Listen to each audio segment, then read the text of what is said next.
And I just wanted you to know that I was really grateful for that.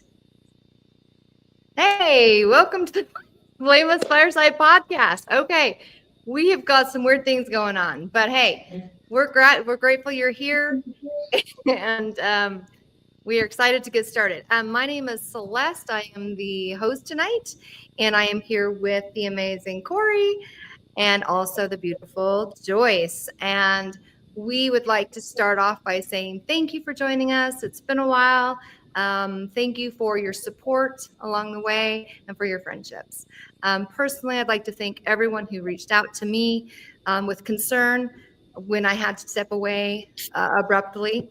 And I just want you to know that I am grateful for your kindness and for your prayers and for everything that you did toward me and the support you gave me.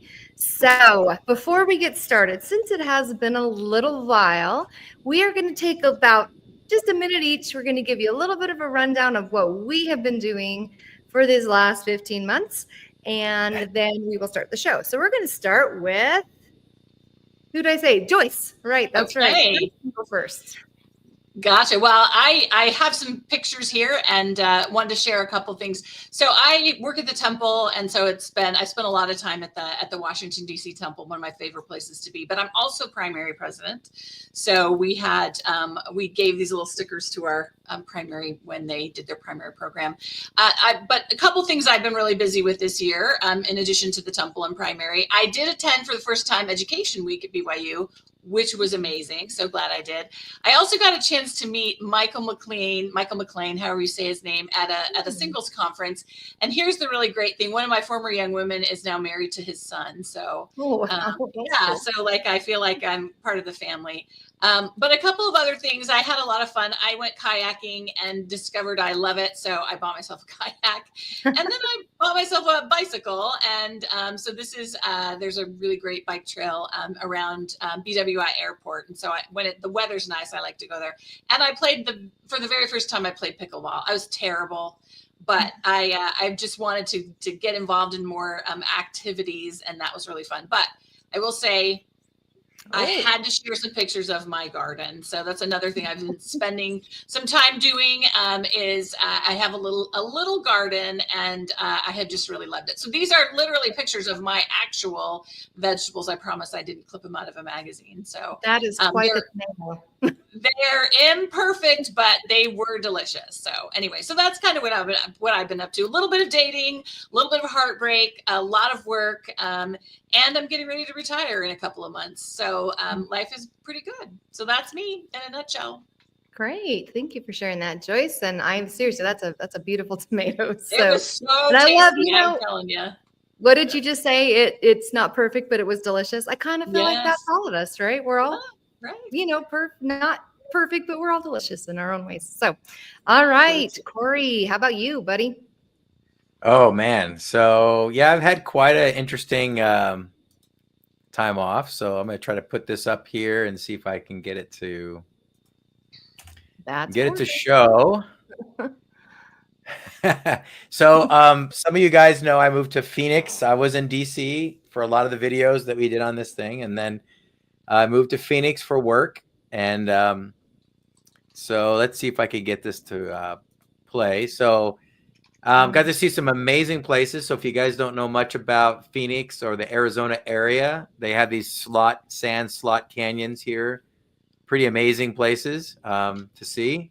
The light is great. It's amazing. I got to see the Grand Canyon again. Every time you go back, it's like my third time, and it just baffles the mind of what you're actually seeing. Pictures don't do justice. You got to go in person and see it. So it's just, it just takes your breath away. Went to my first Indian wedding.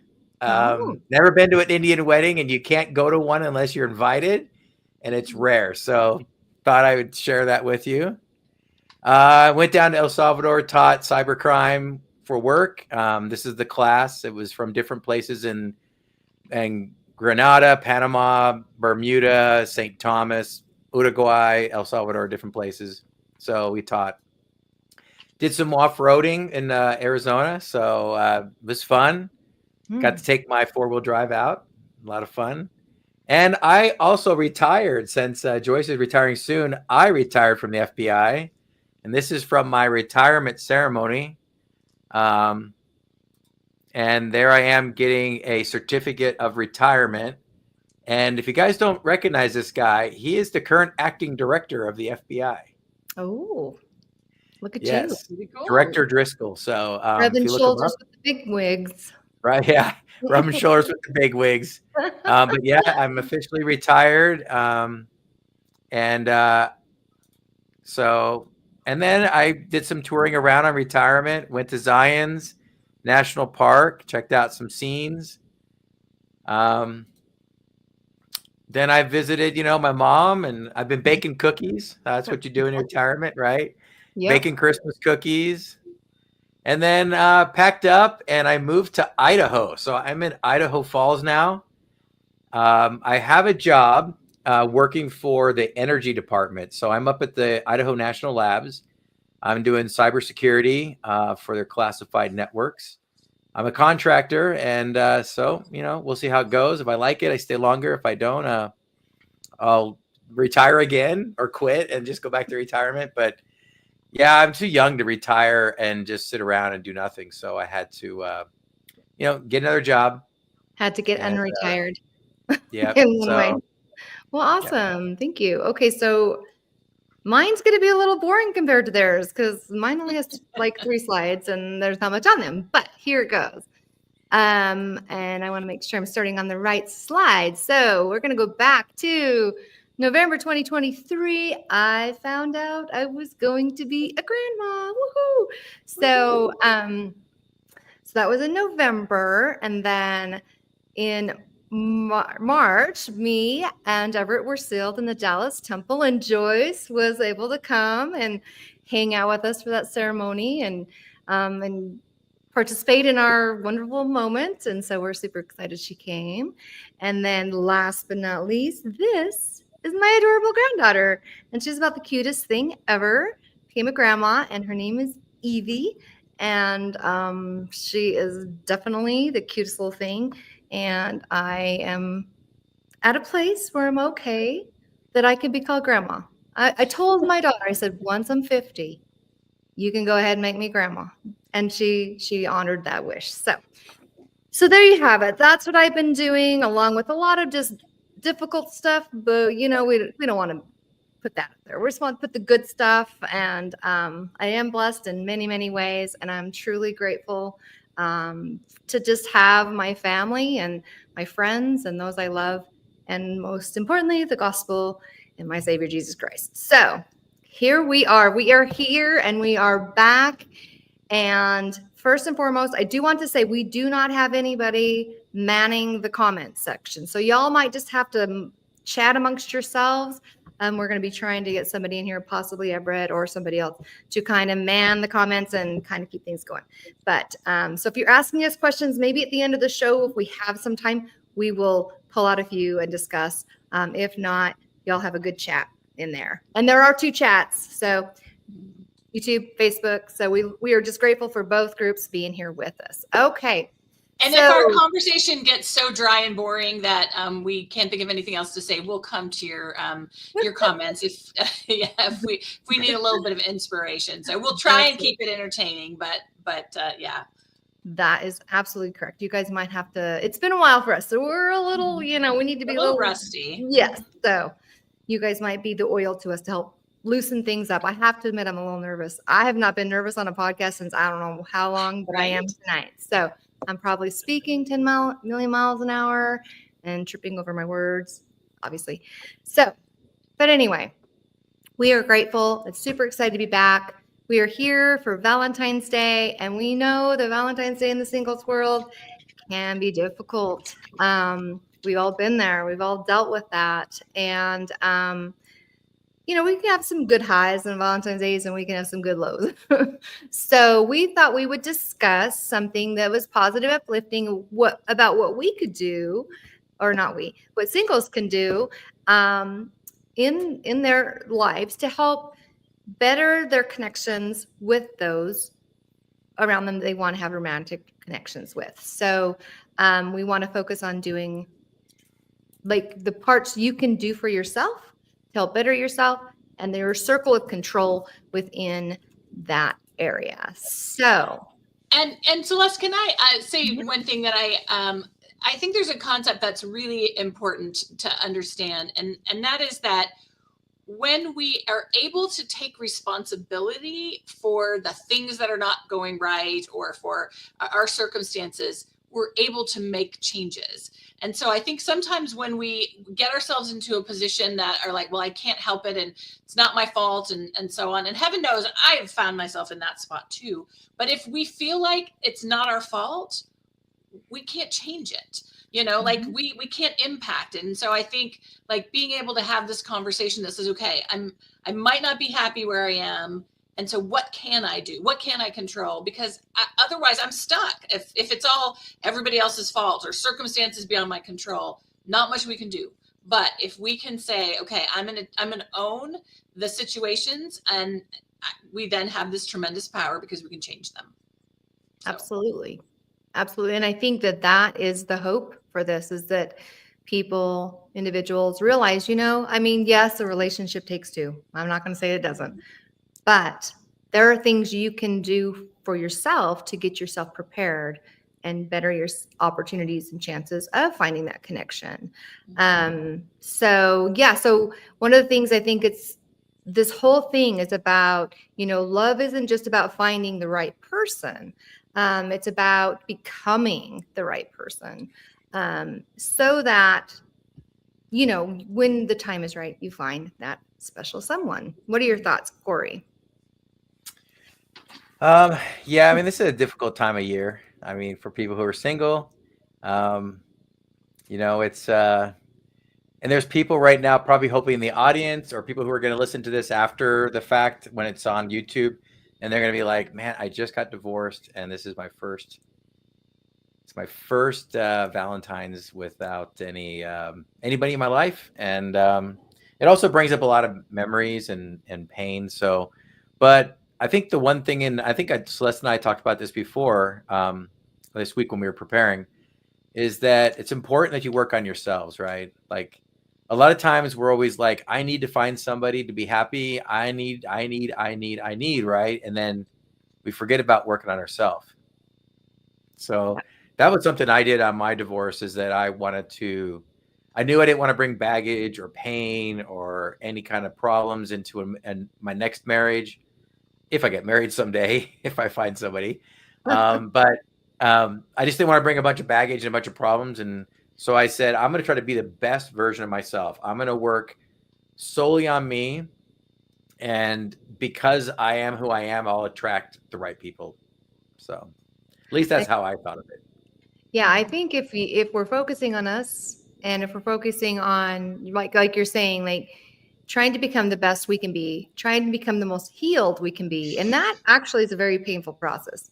The process of healing actually hurts, and so a lot of us kind of might want to shy away from that, because to heal, you kind of gotta face the truth. You have to kind of, dig through the painful moments. It might remove some scabs and all of that goes along with it. I know that Joyce and I were talking recently the other day about how, it comes down to the phrase hurt people. And if we try to heal ourselves, then hopefully we're still never going to be perfect, but hopefully going into the singles realm and trying to find that person that matches with you, someone who also might be healing and trying to better themselves, then there might be a situation where the Lord can bless that scenario.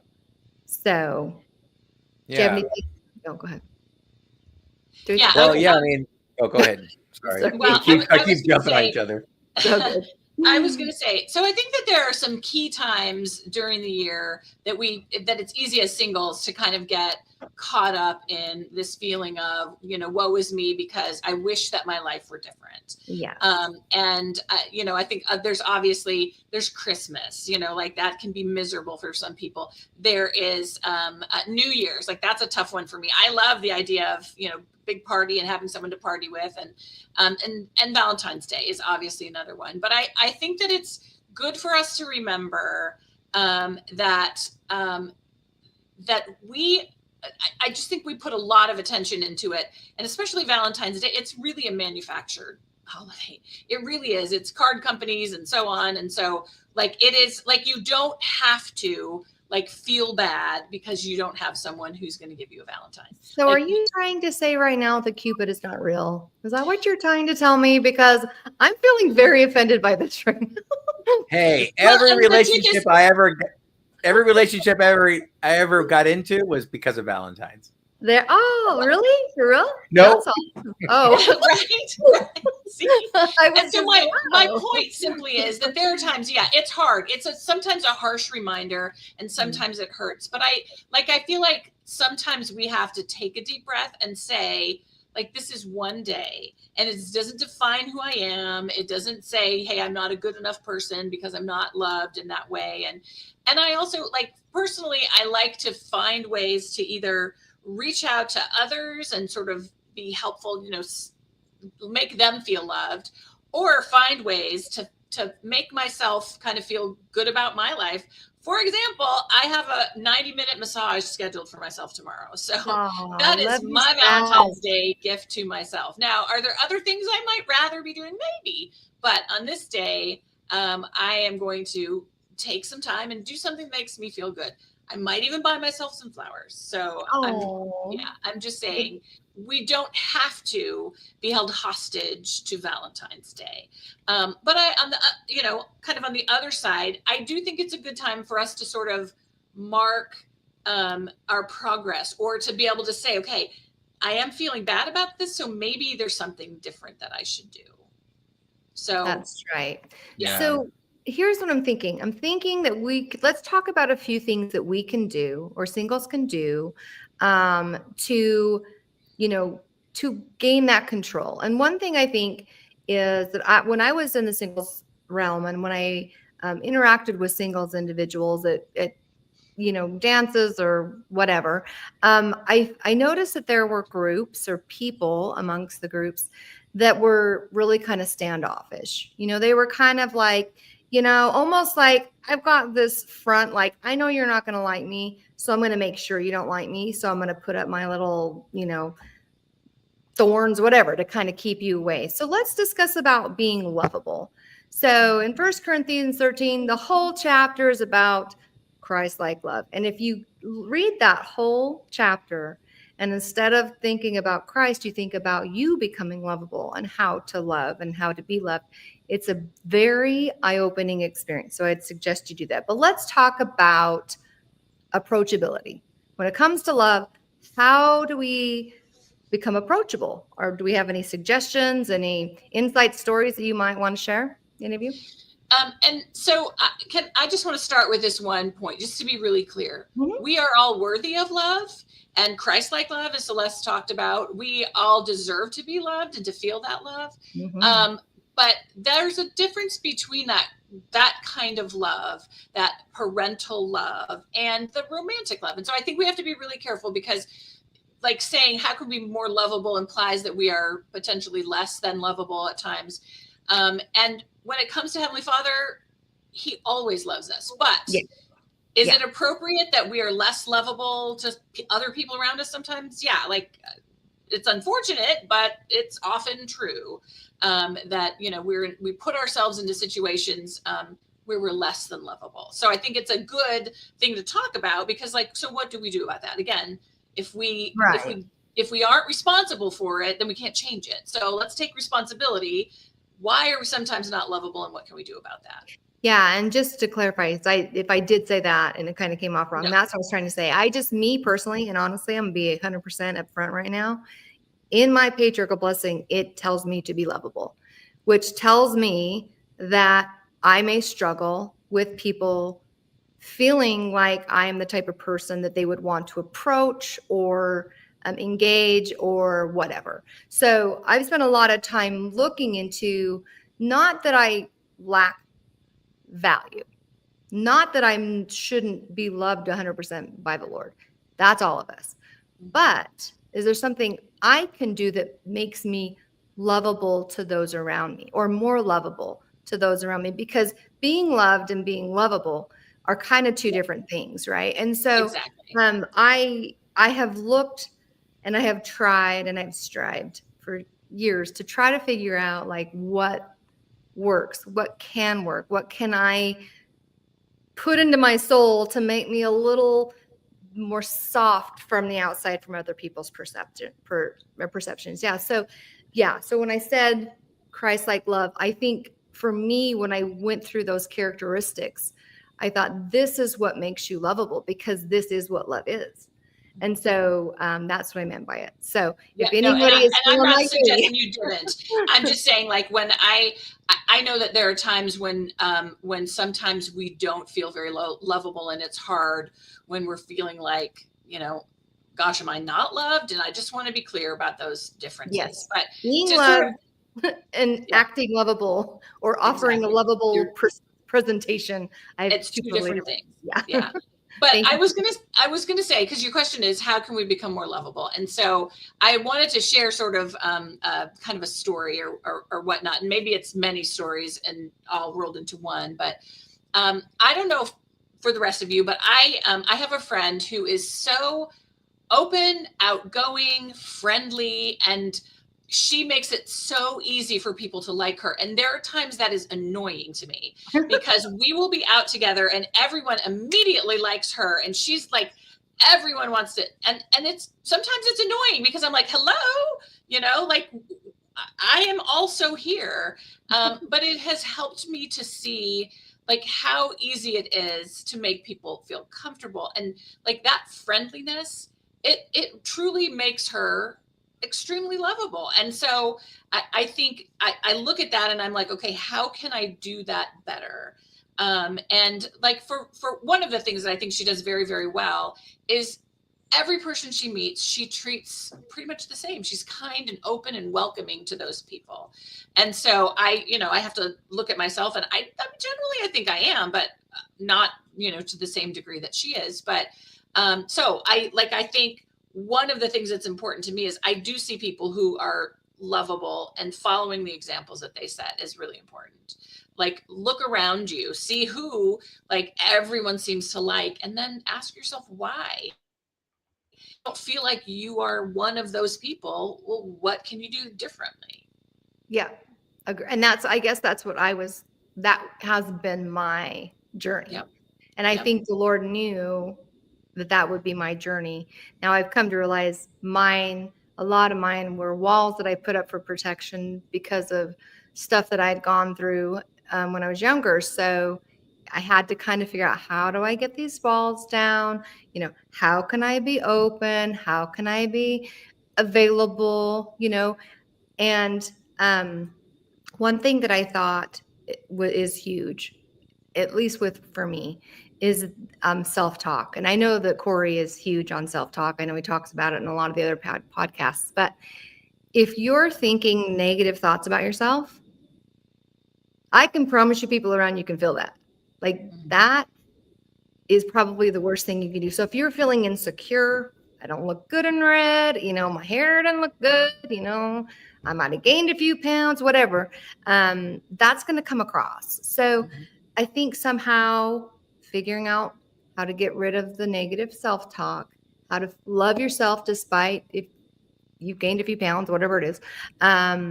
Then when you go into these groups of people, I think you can present yourself in a more lovable manner, because you're thinking lovable thoughts about yourself. And so I think that comes across, that optimism, that just positive outlook. It sends out a really good vibe. What's your thought on that, Corey? Because I know that self-talk is one of your key points. Yeah, I think it's all about perception, right? Like it's your mental state. And so if you're talking to yourself and you're saying, oh man, nobody's gonna like me, I put on weight, or whatever it is, and then you just spiral kind of down because it just keeps amplifying on itself. And so you have to always be careful not to fall into those traps. And also try to always have like a positive, like, mental process. For example, you're driving your car, right? And somebody cuts you off, right? So your reaction could be, the guy's a jerk. He's a bad driver. I can't believe he did that. He almost killed us. But what I like to try to do is think it, like, put a different lens on and say, maybe that guy just got a call that his kid got hit by a car and he's racing to the hospital, right? And you just flipped him off. You just called him a jerk and he's having the worst day of his life.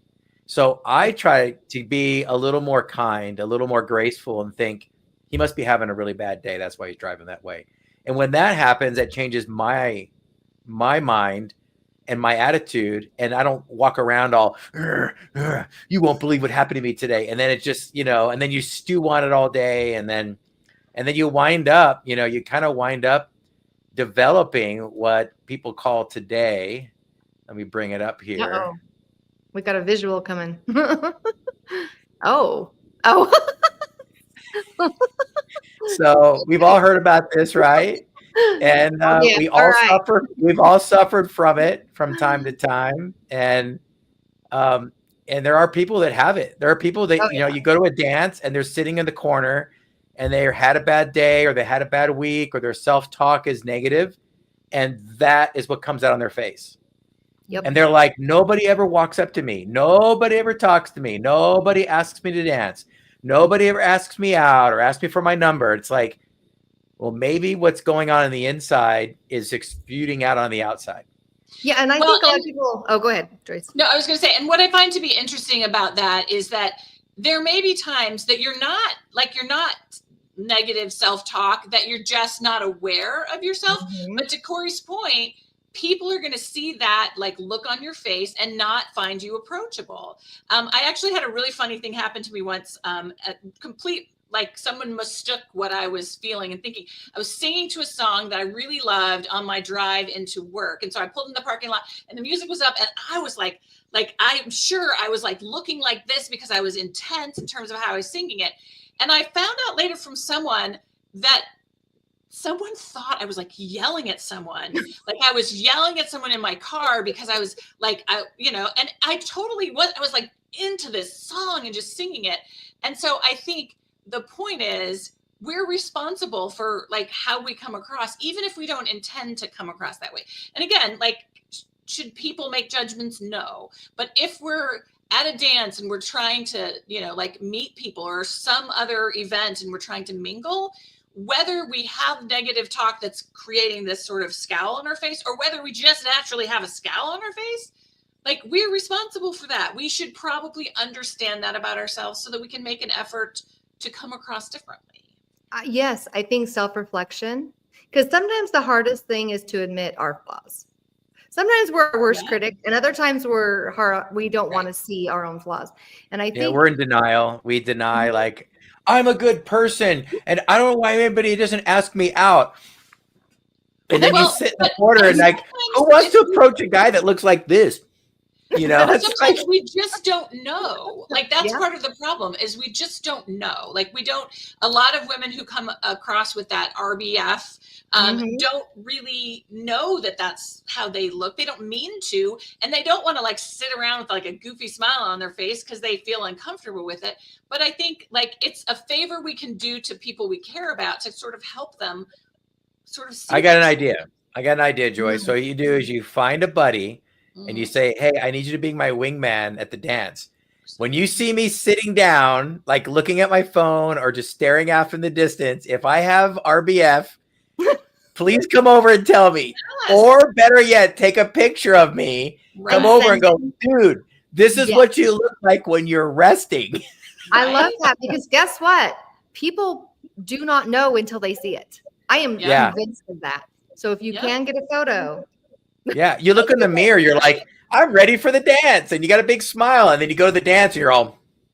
Because you know what? Dances can be really intimidating. Men, it's stressful because they feel the pressure of having to go ask all these women. Women feel the pressure because if they don't get asked, what does that look like? I'm not wanted. I'm not loved. But here's the thing.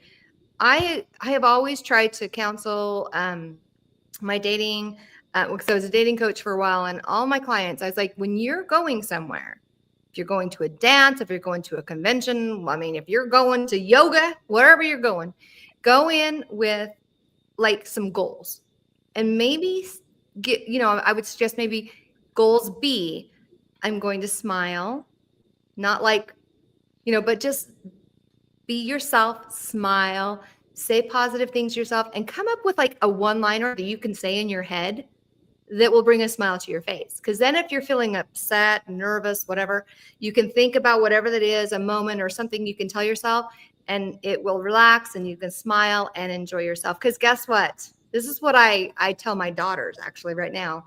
You're not the main character in everybody else's lives. It's true. You're not. So you over there thinking, oh my gosh, I know everyone's looking at my hair. It looks horrible today. You know what? They're not paying attention to you at all. They could care less about your hair. So, everybody is so absorbed with themselves. When they walk into a room, they're so obsessed with what's going on inside. And they're saying the same thing. Everybody's looking at me. Everybody's judging me. And you got this whole room full of people who are going, everybody's looking at me and judging at me. And they're not. They're like, everybody's looking inward at each other. Everyone's thinking about their own selves. Right. And that's why someone who comes in, who is friendly and open and welcoming, that is why people love them. That's right. Because we're all so focused on ourselves. And that one person who comes in and makes you feel like they see you, and like it's powerful. It's really powerful. It diffuses the situation where it helps your self-talk. Yep. It helps you relax, and it helps you feel comfortable. So if you can be that person, I'm going to go and approach someone who might feel like they look like I feel. They're looking like they're, uncomfortable. I feel uncomfortable. I'm going to go, diffuse this and make it a happy moment. So yeah, I just think that finding ways to, and how you were saying, like, get out and serve, like go in there and find people you can serve. Find someone you can support, even if it's one person to dance. Be a friend to somebody, be a buddy. Just ways to where you can get beyond your own head and into the real world, which is what's around you. Because I can promise you, things pass you by if you're sitting in the corner, or if you're huddled women. Okay, women, we know you do this. We don't huddle in little groups and little circles, because guess what? That's a whole bunch of backs. Yep. Facing men, and I can promise you, guys don't want to approach a whole bunch of backs. Like, it's very intimidating. I'm assuming, Corey. Yes? No? Well, I think also for men. So here's the thing that's been trending amongst the men community, and this is not just the LDS community. This is all men worldwide, but more so, particularly in the United States. It's an epidemic. It's a problem in the United States where men have been demonized by a small group of minority, but very loud and obnoxious women. And they call us, creepers, or they call us toxic masculinity, or whatever these terms are. Right. And so men just don't feel like they can smile at a woman or approach a woman because they're so worried about being labeled toxic, or, look at this guy. And so I think men tend to women try, women don't hit on men, but women will give the look. They will look with their eyes. They will invite with their eyes and their smile. And us men are kind of like, oh, I can't look at her. I can't look at her. She's going to think I'm a creeper. And then we have this huge problem. And I think that men just have to, think of it like a dance or a game. And when I talk about like the mental thing, I want you guys to practice this sometime, right? Because what do you have to lose? If you go to a dance or you go to an activity, what do you have to lose? If you don't talk to a single woman and you walk away, you're at zero. But let's say you go there and you change your mindset and you say, I don't care what people say to me or what they think of me. I'm going to smile at every person that smiles at me or looks at me. And I'm going to talk to every single person that I can, and make it like a challenge. Like, I am going to do this, and I'm not going to be afraid about it. And if I walk away from this event with no phone numbers or no new friends or no dates, guess where you started? You started at zero anyway. So if you want to sit on a bump on a log and do nothing and then leave the dance and say, man, these activities suck. Or you can say, you know what, let's make a game out of it. How many people can I talk to? How many people can I smile at them when they look at me? I don't care if they think I'm a creeper. I'm going to give them a smile. Yeah. And that goes back to the whole going in with goals. Because guess what? If you go in with 3 goals and you leave and no one asked you to dance, nobody came up and asked you on a date, guess what? You still succeeded. It was still successful because if you've completed your goals, whatever they are, asking two guys to dance, whatever it is you come up with, you still leave that event a better person.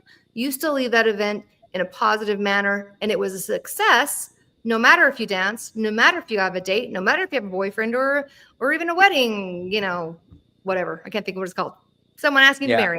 So like that is key. I know, Joyce, I cut you off. Go ahead. Yeah, no. I was just going to say, so I have a friend. I'm not suggesting this goal because I like Celeste's idea about setting a goal. I'm not suggesting this one, but she would go to activities and her goal was to get shot down 7 times.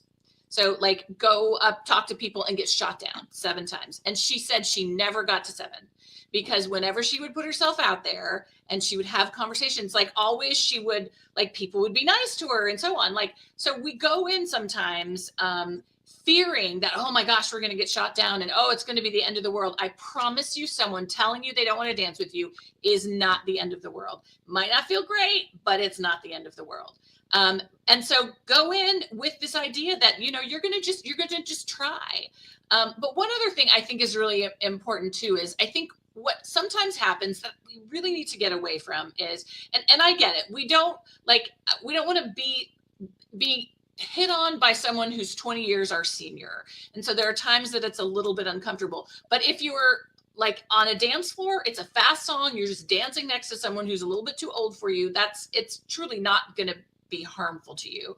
And so I think that we have to be careful that like when we go in and we're like, well, I'm not going to dance with him and I'm not going to do it. Well, he's not, like when we set in our mind that, well, I'm better than these people. And so that's why I'm turning my back because I don't think he's worth my time.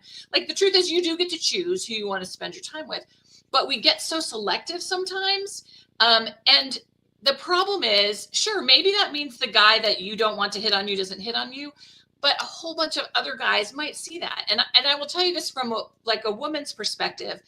I was at a dance in September, and a friend of mine was there. He's a guy that I just think the world of. And there was a woman who came up to ask him to dance. And she was someone who has some physical and I think mental disability. And so she wasn't someone I think he probably would really date, but she had come up to him to ask him to dance. And he, of course, said yes. And he was so kind to her and polite to her.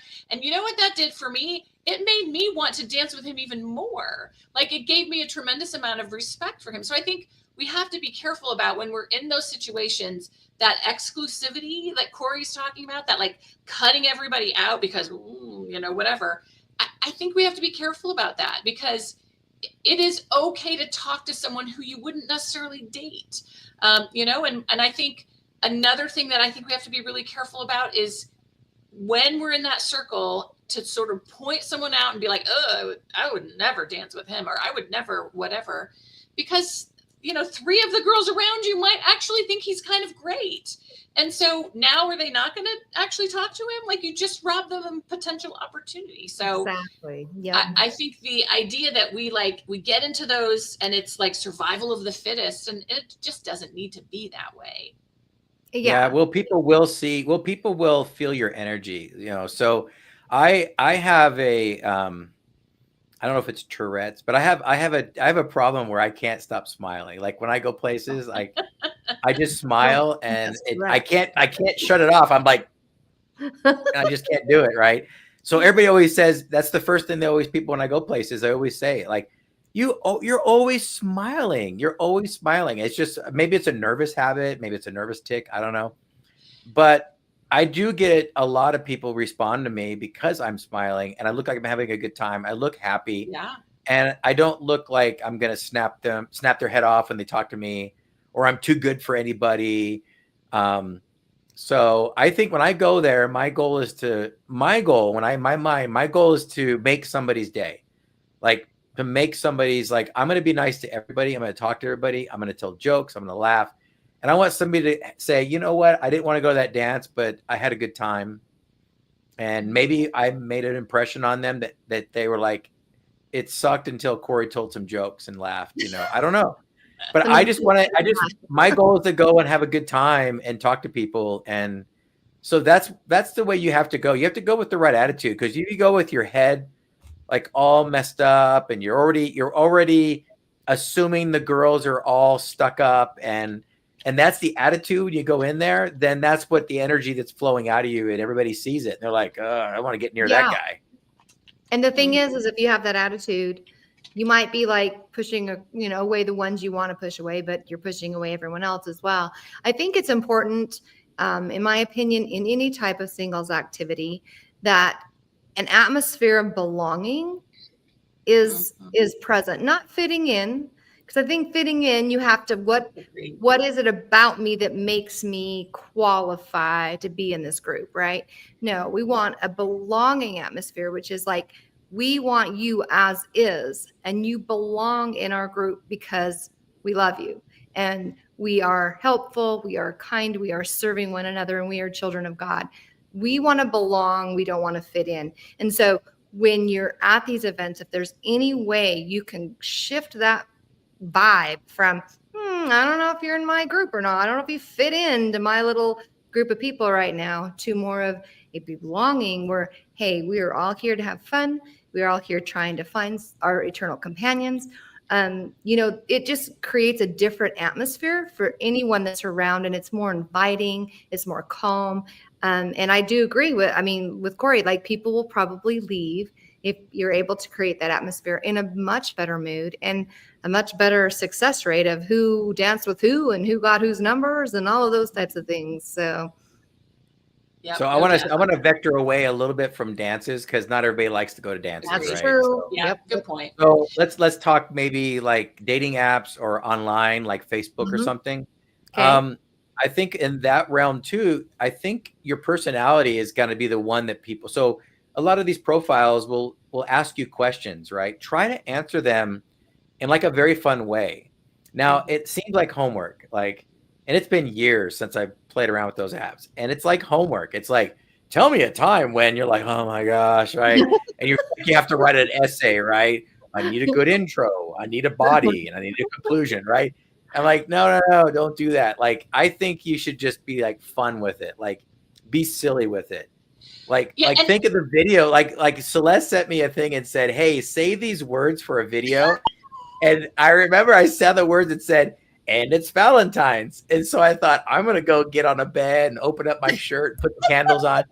And, I was just being silly, right? But it's funny because Celeste was like, yeah, that was perfect. I had to put that in there. Yep. But that's how you should be when you create your dating app. Be silly. Be fun. Be funny. Well, and I think another thing, I was at the conference in Nauvoo in September, and there was a great workshop by someone, and he was talking about dating profiles. It was one of the things that he talked about.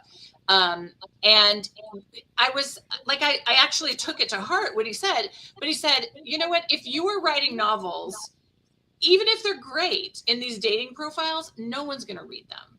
So be, like you said, Corey, like, be creative, be pithy. I love the word pithy, but be fun in what you say, because the truth is, they're not going to read it. They're not even, if they do read it, they're not going to remember it. And I swear to you, like, I could write a book about all of those questions, and I was very thoughtful. I took it very seriously. And then I'm like, when he said that, I'm like, oh my gosh, like, people might read that and be like, stop, enough already. Like, you're like getting into all of the details of your whole life and everything that's too much. Like, just like at a dance, would I stand there at a dance and tell everyone all of the details in my dating profile? No. So, like, a little bit, a taste of your personality, fun. Keep it short and simple. Yeah. Yes, and positive and uplifting and, like, energizing. Like, I put something in a dating profile that I got a compliment, and I talked about looking for the perfect lipstick and a good reason to reapply it. So it was flirty, it was whatever. And I was like, some people might not get that, but some people did. So, just. Well, those are the ones you want to attract, right? Like, you don't want the guys who are like, what is she talking about? Well, right? I guess you don't know what kissing's all about. Exactly. You're not my list. Exactly. So, but I took that to heart, because I think, like, and Celeste knows this, because Celeste might say, hey, we need this. And I will have it the next day. I will have it typed up and, and formatted in such a way, like a legal brief. I am overkill sometimes. I get that about myself. And so it was really great advice to say, you know what? Eventually they will get all of that. You don't need to give it to them on the first date or in the dating profile. Like, don't take yourself so seriously. And I think that's right. Exactly. That's a little bit of that being lovable. Now, I would also caution that on these dating apps, be as realistic about what you look like now. Don't use 12-year-old pictures. Right. Don't go, man, that was the best picture I've ever taken in my life, but it was 10 years ago. Don't do that. Yes. Take current pictures. That's disappointing because my driver's license picture is so darn good. So good. I know, but when you show up on your date and you don't look like your driver's license picture, it's bait and switch. Yes, we need to be honest in our dealings with a fellow man. Yes. So, I was going to say about the whole dating app, and this does work for like Facebook groups and everything. Like overkill is overkill. You don't want to overkill people. And you want to be very creative and you want to pique interest. So like if you're a guy, you don't want to be like, I love sports and I love to hike and I love to fish. It's like, you know what? All women know you like to do. And I like root beer. But if you're like, yo, I like to go hog tying, then you're like, wait, what? That's a little different. I like to go hunting and I like to gut the thing right there after I kill it. I like to, anything. I like to whatever. Change tires at the side of the road. I don't know. Something is just not the norm, that'll catch someone's attention. But my daughter, back when she was dating, she was on an LDS app and she would send me the funniest, like little synopsis that these guys would put together because they were trying to stand out. And they would approach her and she'd always, or they'd swipe up. I don't know how it all works. Anyway, and she would look into them. And some of the ones that had the really witty, funny little things about themselves, she would go on dates with them just because she loved their intro, because she knew they had a personality. She knew they had something behind the I'm 6 foot and I, whatever, all the stuff that whatever. So that's a very important point. So be authentic, be real, be lighthearted. Now I saw somebody post.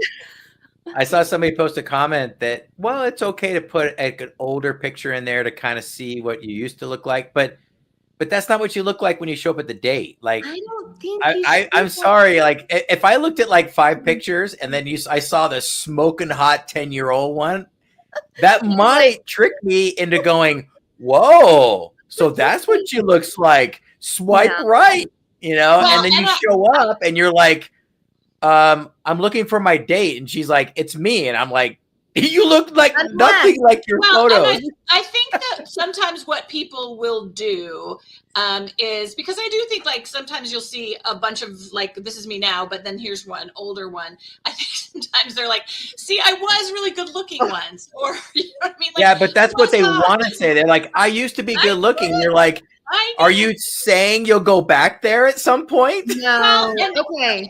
But the point is, I think like my point is, I get the desire to say, see, I was all these things, but therein is part of the problem. Like, be okay with who you are now. Be okay. Like, yes. You may not be the size 8 that you were, and but you're still beautiful. And and if you don't believe that, and if you feel so bad about it, you can't even share your own pictures, then do something about that. Well, you're going to get let down, right? So I'm going to tell you that if a woman puts like 10-year-old pictures on there and she spent a year getting ready for a fitness competition and she had like the rockin' body and she put all those pictures on there, and then you show up to a date and you're 150 pounds more than I thought, and you don't look like any of your pictures. You got all kinds of wrinkles. You don't do your hair anymore. You don't like makeup anymore. And you show up and I'm like, who are you? Like, I'm at a date with the person that I thought I was getting, and I'm not getting any of that. Does that make sense? Yeah. No, I agree. I think you got to be authentic on the dating apps. Yep.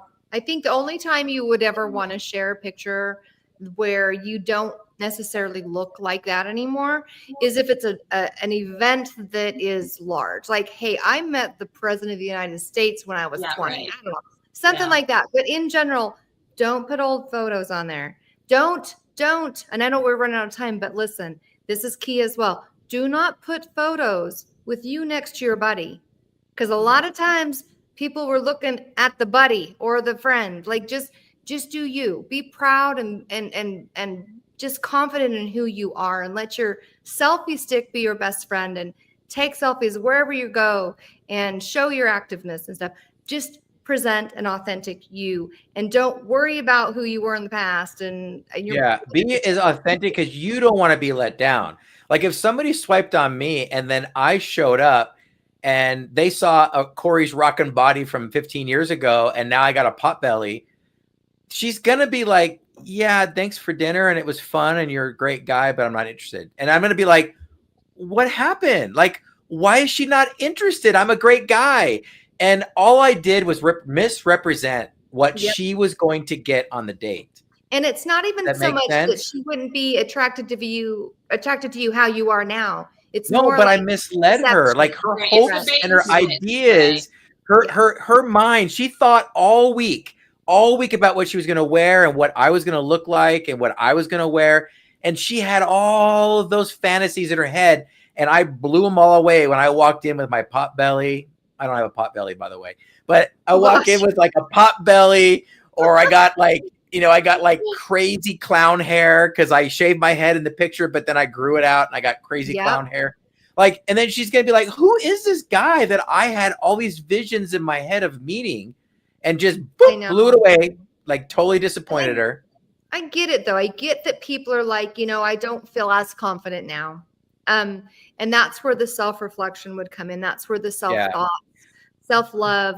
And I would know if a girl swiped on me, if I gave authentic pictures and authentic me and a girl swiped right, now I know she knows what she's getting and she swiped right. Now when I show up, I have no worry, no stress, no pressure. I'm like, she liked the pot belly. She liked the clown hair. She loved it. Yeah. And there's truth to that. I mean, like, it's like, I am being me and I want you to love me. Because guess what? If you have someone like you or fall in love with you and it's not the real you is going to come out and they're going to hit the highway anyway. So just go in being proud of who you are, lovable. Yeah. Try to let go down those shields. And you know what? First and foremost, I know we're running out of time, but here's a really big important point I don't think we got to make tonight. But the point is I think a lot of LDS singles tend to sit around and wait for the Lord to bring them their person. That is not a good plan, because the truth is it will never happen. Do your part. And He will never happen. He wants you to be active. He wants you to show effort, because guess what? I am a huge believer, since we have agency, that there is not just one person.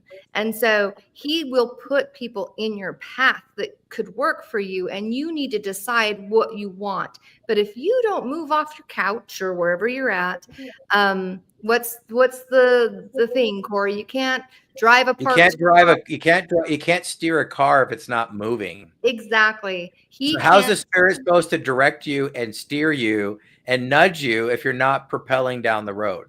That's right.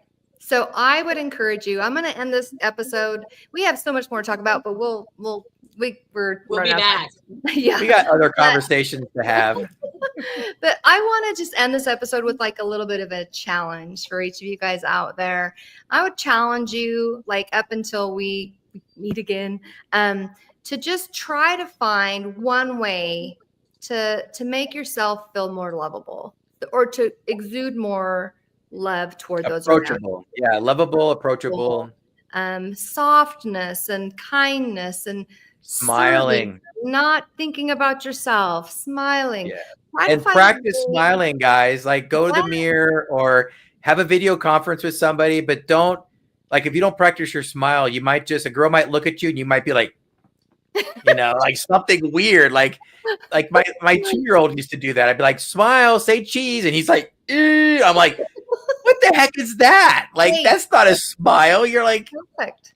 Well, I mean, that's a great suggestion. And I think it's important to see, what do you look when you smile? Like, what am I looking like? But also, you know what? Be real with yourself. Find someone around you that can be real with you as well. Find a friend that can say, hey, yo, when I smile, or do I seem approachable? So try to find one way that you can improve in that area. And then the other one is try to find one way where you can be more responsible for your connections to those around you and looking for romantic connections. What can you do? Just one thing that you can do better to try to connect with someone on a romantic level, and try to be maybe more assertive that way. You know, it's not always the guys. It shouldn't always be the guys, especially nowadays. They're afraid to do anything. They're going to get sexual harassment charges. So just try to make steps. Just smile, eye contact, what Corey was saying. Like, give that effort so that they know that there is a welcoming mat to say, hey, I'm interested in talking with you. I'm interested in engaging. If you're a man, find a way to be able to approach people that can not be creepy, because some guys can be kind of creepy, but find the gentleness, find this, just the kindness, authenticity. Yeah. Okay. One last tip before we go. Yes. On what because you just triggered it when you said that. So on Facebook, guys, don't just friend request out of the blue, like out of nowhere. And number two, like if you're going to DM somebody, do some research on their profile and find an interesting thing that they're doing, and then comment on that. Like if you saw them get an award, you saw them, saw the garden. surfing. You saw my amazing tomato Yeah, plant. you saw her gardening in these giant tomatoes, right? Or you saw them surfing or snowboarding, and say, and then that should be your intro on a DM, not just hi, right? Like nobody's going to respond to hi, what's up, right? So your first DM should be like, hey, I saw you snowboarding. You love snowboarding. I love snowboarding. Where's your favorite place to go snowboarding? ? Send. And then see what happens, right? Do your homework, guys. Do your homework. Yes. So we are going to post on the Flameless group the challenge, so that we'll post that so that we can get feedback from y'all and sort of see how you're doing. But I also wanted to say we will be doing an after party at the top of the hour, although we may be a few minutes late. We always need to have our wrap. But here's the meeting information. I've also posted it on the Flameless page. Or group. I never know whether it's group or page, but it's posted there. And so we hope you'll join us for the after party. Yeah, that's what I want to say. And this is the meeting ID as well, if you want to be able to copy it, but it is also on the group, the Facebook group. Yes. And we invite everybody to come, especially this is so fun for us because we haven't done this in so long, and we just want to see a lot of familiar faces, and we want to just connect in that way. And if you're new, come and join us. We're a fun group. We're very personable. It's a good time to just chat about life or dating, or, hey, we can chat about the goals and how to become more lovable, how to be more responsible with, what's in our circle of control when it comes to making romantic connections. So we would really love to see you guys out there. Well, thank you, Corey. Thank you, Joyce. It's been a great night. Thank you, everyone else, for coming and supporting us.